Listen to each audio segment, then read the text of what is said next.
La revue de presse du jour, bonjour, bienvenue.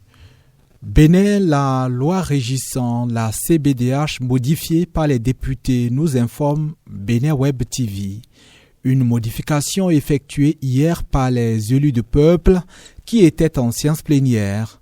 La rédaction du web média béninois détaille qu'au titre des projets de loi adoptés en cette séance figure cette loi sur la Commission béninoise des droits de l'homme, adoptée par 81 voix pour, 28 contre et 0 abstention. Pour mes confrères, la réforme de la CBDH vise à revoir les organes et le fonctionnement de la commission, à conformer aussi la procédure de sélection des candidats au principe de pari et surtout à procéder à la réduction de l'effectif des membres. On lit dans l'article qu'au thème de la nouvelle loi adoptée, les membres de la Commission béninoise des droits de l'homme passent désormais de 11 personnalités à seulement 7. Le quotidien Fraternité nous dit que ces 7 membres sont constitués d'un avocat ayant au moins 10 ans d'expérience, d'un médecin, de 4 experts niveau bac plus 4 avec des expériences dans des domaines précis.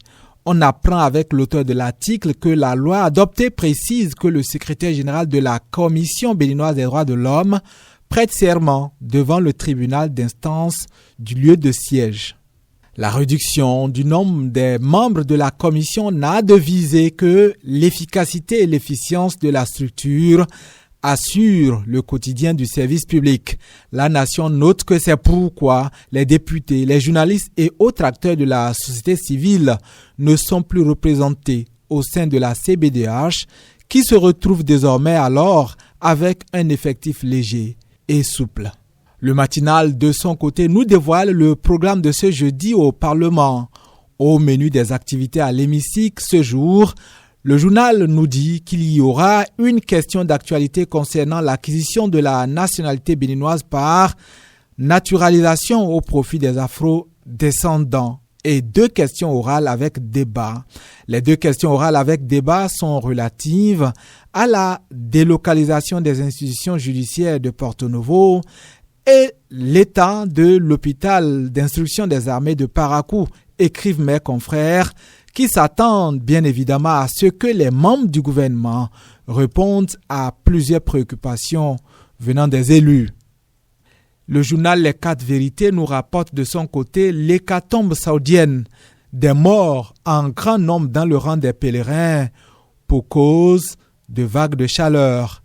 Le journal qui nous révèle qu'un Béninois fait partie des victimes évoque un bilan total de 922 décès.